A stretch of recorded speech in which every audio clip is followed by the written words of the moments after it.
Assalamualaikum warahmatullahi wabarakatuh. Selamat datang semuanya di zona belajar MTS Raudhatul Banat. Ketemu lagi dengan saya. Kita di sini akan belajar sama-sama materi tentang pelajaran Al-Quran Hadis.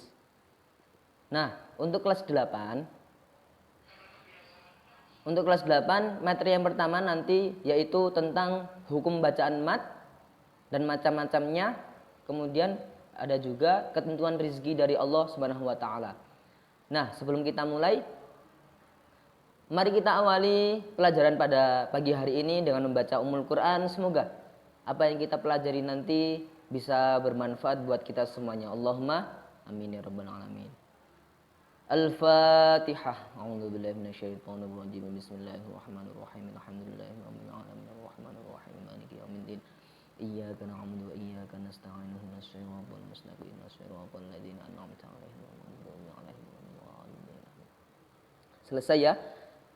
Oke, selanjutnya kita mulai materi yang pertama yaitu tentang hukum mat. Nah, kita ketahui dulu hukum mat itu macamnya ada dua. Yang pertama yaitu mat tabi'i atau mat asli. Yang kedua itu mat farqi. Untuk mat tabi'i macamnya ada satu saja. Kemudian yang mat farqi macam-macamnya ada 14 macam. Nah, di sini di kelas 8 untuk materi awal kita mempelajari 3 hukum mat, 3 macam-macam hukum mat farqi. Yang pertama ada mat iwat, yang kedua mat layin, yang ketiga mat arid lis sukun. Yang pertama kita pelajari dulu pengertiannya. Mat iwat ketika ada fathatain berada di akhir kalimat pada suatu bacaan Al-Quran, maka dia terganti, cara membacanya terganti dengan huruf mat atau dipanjangkan, yakni membacanya dengan panjang 1 alif atau 2 harokat. Itu mat iwat. Contohnya seperti apa? Contohnya yaitu terletak dalam surat An-Nasr. Kita lihat ya, kita baca sama-sama. A'udzu billahi minasy syaithanir rajim. Bismillahirrahmanirrahim. Idza jaa nasrullahi wal fath wa ra'aitan nasa yadkhuluna fi dinillahi afwaja fasabbih bihamdi rabbika wastaghfir innahu kana tawwaba. Shadaqallahul azim. Nah, kita cari mat iwatnya di mana?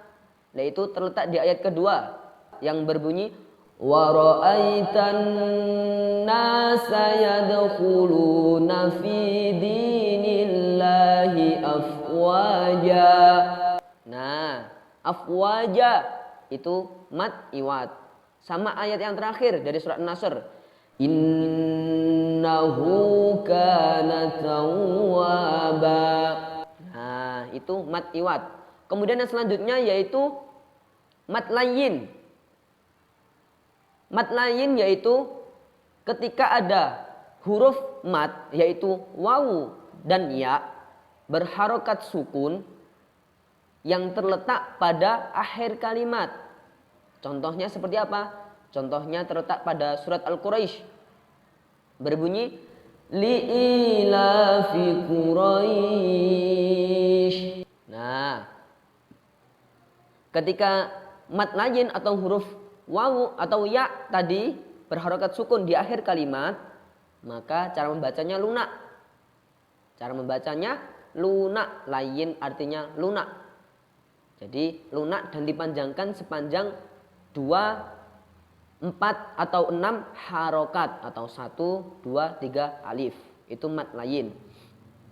Paham ya? Mat layin yaitu huruf wawu atau ya atau huruf mat berupa wawu atau ya berharokat sukun terletak di akhir kalimat dan huruf sebelumnya berharokat fathah, itu mad layin. Selanjutnya yaitu mad arid lis sukun.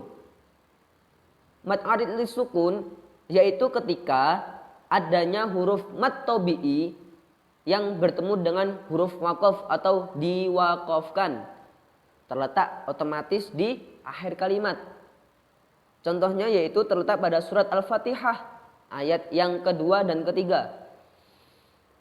Alhamdulillahi Rabbil Alamin Ar-Rahmanir Rahim Rabbil Alamin. Nah itu mad arid lis sukun. Kemudian Rahim ayat yang ketiga itu juga mad arid lis sukun. Nah itu ya tentang pengertian mad dan macam-macamnya. Kemudian materi selanjutnya di bab yang pertama di kelas 8 yaitu tentang pengertian rezeki. Nah apa itu rezeki? Ada yang tahu? Nah saya jelaskan di sini.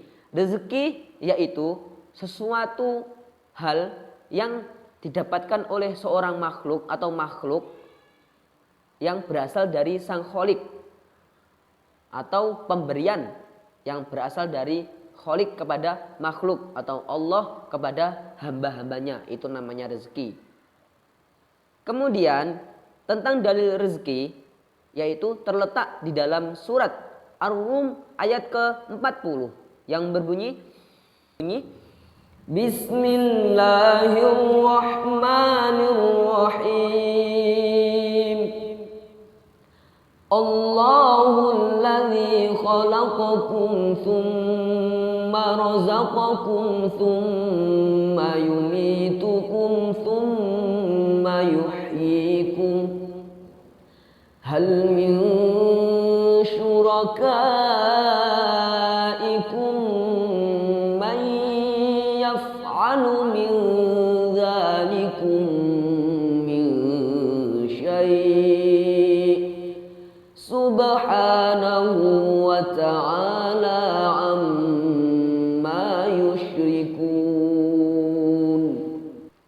Artinya yaitu Allah Subhanahu wa ta'ala telah menciptakan kamu sekalian, kemudian memberikanmu rezeki, kemudian mematikanmu, kemudian menghidupkanmu kembali. Adakah di antara mereka yang kamu sekutukan itu mampu untuk berbuat yang sedemikian itu? Maha suci Dia, Allah, dan maha tinggi dari apa yang mereka sekutukan. Quran surat Ar-Rum ayat ke-40.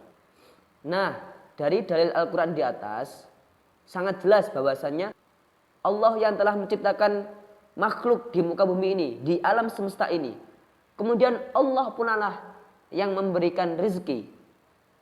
Walaupun hewan atau binatang sebesar plankton atau siput atau semut bahkan, itu rezekinya pasti dijamin oleh Allah. Karena Allah yang maha melimpah dan maha kaya. Kemudian tentang keutamaan rezeki dari Allah, kita kutip surat Al-Quraisy dan Al-Insyirah. Surat Al-Quraisy berbunyi Bismillahirrahmanirrahim. Li'ilafi Quraisyin ilafihim rihlatash syita'i was-sayf. Li'ilafi Quraisyin ilafihim rihlatash syita'i was-sayf. فَلْيَعْبُدُوا رَبَّ هَذَا الْبَيْتِ الَّذِي أَطْعَمَهُم مِّن جُوعٍ وَآمَنَهُم مِّنْ خَوْفٍ. Shadaqallahul azim. Nah, surat Al-Quraisy tersebut isi kandungannya yaitu menerangkan tentang kaum Quraisy yang pada saat zaman Rasulullah, bahkan sebelum adanya Rasulullah lahir, itu kaum Quraisy terkenal dengan etos kerjanya yang sangat tinggi. Yang pada musim dingin beliau atau mereka kaum Quraisy berdagang ke daerah Yaman. Ketika musim panas dia berdagang ke daerah Syam. Nah, hal itu dilakukan oleh kaum Quraisy sejak sebelum Nabi lahir. Nah, kaum Quraisy itu sangat teristimewa di antara kalangan penduduk kota Mekah.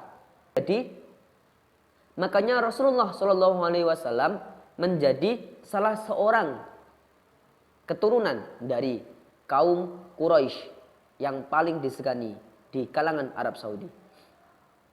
Nah, itu tentang surat Al-Quraisy.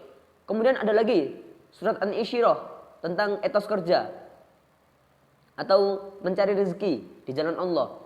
Berbunyi Bismillahirrahmanirrahim. Alam nashrah laka sadrak wa wada'na 'anka wizrak alladhi anqadha dhahrak wa rafa'na laka dhikrak fa inna ma'al usri yusra inna ma'al usri yusra fa idza faragta fansab wa ila rabbika farghab sadaqallahul azim. Nah, tentang isi kandungan surat Al-Insyirah tersebut merupakan etos kerja bahwasanya Allah mengingatkan kepada manusia, terutama umat muslim, bahwasanya di balik kesulitan atau kesusahan yang dilakukan oleh manusia atau yang dialami oleh manusia, maka pasti akan ada kemudahan. Ini akan selalu berpasang-pasang. Di balik kesulitan pasti akan kemudahan. Ayat ini diulang 2 kali di dalam surat Al-Insyirah. Nah, itu tadi isi kandungan dari Quran surat Al-Insyirah. Kemudian bagaimana penerapan Al-Quran? Kemudian bagaimana penerapan Quran surat Al-Quraisy dan Al-Insyirah pada kehidupan sehari-hari? Yang pertama, yaitu bersungguh-sungguh dalam mencari rezeki. Yang kedua, mau berusaha dan tidak mudah menyerah. Yang ketiga, mensyukuri nikmat yang didapat. Yang keempat, tidak mudah menyerah. Yang kelima yaitu kalau selesai urusan hal duniawi, maka segeralah ingat kepada Allah, laksanakanlah ibadah dengan penuh semangat dan niatkan karena Allah Subhanahu wa taala. Nah, mungkin cukup sekian untuk materi bab pertama di pelajaran Al-Quran Hadis kelas 8. Semoga apa yang kita pelajari bisa bermanfaat buat kita semuanya fid dini wad dunya hatal akhirah. Allahumma amin. Cukup sekian. Saya akhiri. Wal afu minkum. Wassalamualaikum warahmatullahi wabarakatuh.